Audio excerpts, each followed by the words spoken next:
should I put notches on my bike for every overtaken golf cart?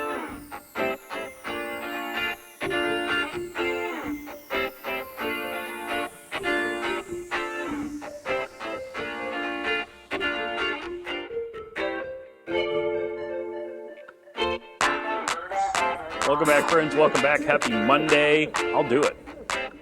I'll do it. Just like Snoopy and the Red Baron, man. I hope you're all doing well. So, I'm going to start with the bad news, get that out of the way. And this was inevitable.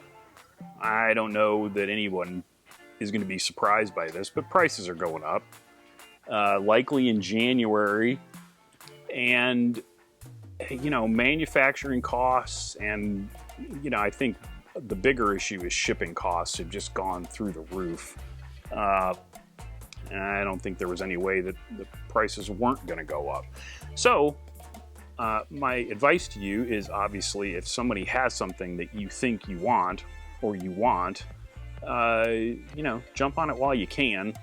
Save yourself that 4 or 5%.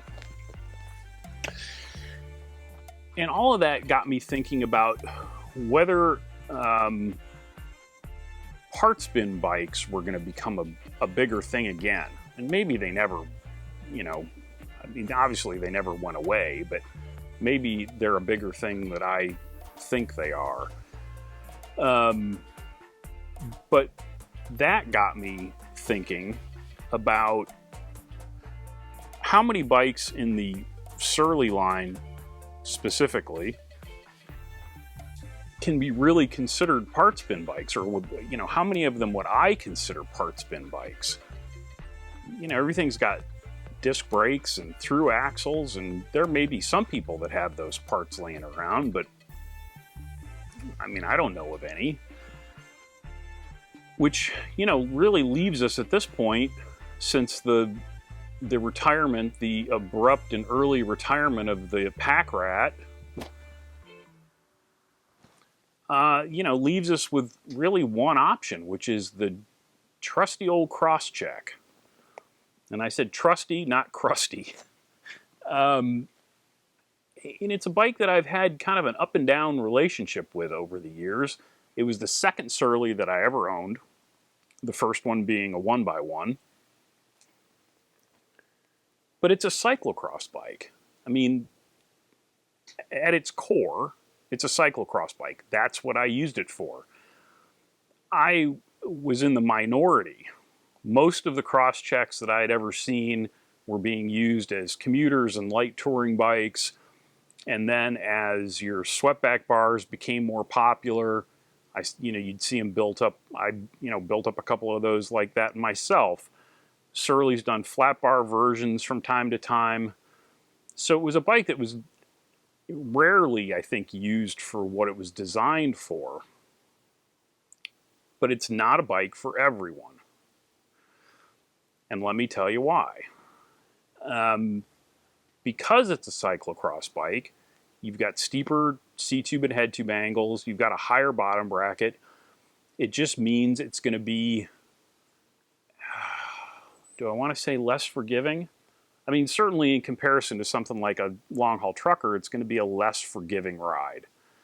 I think the whole reason that the Straggler came about was because people figured out that, riding cyclocross bikes on these 100-mile plus gravel events just wasn't any fun. These are bikes that were designed to be ridden 45 minutes plus one lap.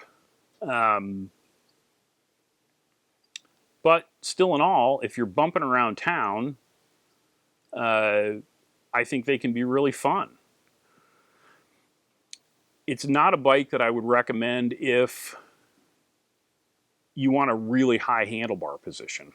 They're just, unless you want to run 3 miles of spacers under your stem, it's just not a bike that's designed for that. The head tube's too short.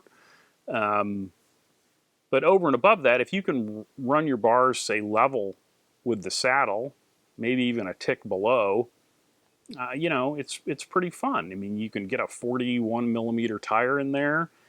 You are still going to have to run 700C wheels with the smaller frame sizes, which, you know, obviously up until recent times has been the norm. But yeah, I have started reconsidering the cross-check given the lack of options that are out there sometimes. You know, it's something that you can probably, I mean, can you take it and buy all new parts for it? Certainly. Can you do a half and half, buy a couple of new parts and do the rest at your local co-op or parts bin? Yes.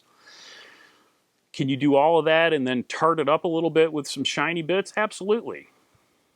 Which is what a parts bin bike should be.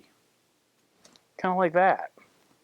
Although you don't ever call that bike a tart. Just things to think about, things that I've been ruminating on, if you will, over the last week or so. Again, I hope you're all doing well. Thanks so much for watching. I'm still missing some comments from time to time, so if I don't respond for whatever reason, just understand that your comment probably went into the ether. It's not that I'm ignoring you. Yeah. I hope something good happens to you today. Till next time. Be nice, work hard, ride bikes, play music when you can. I'll talk to you soon. Bet on it.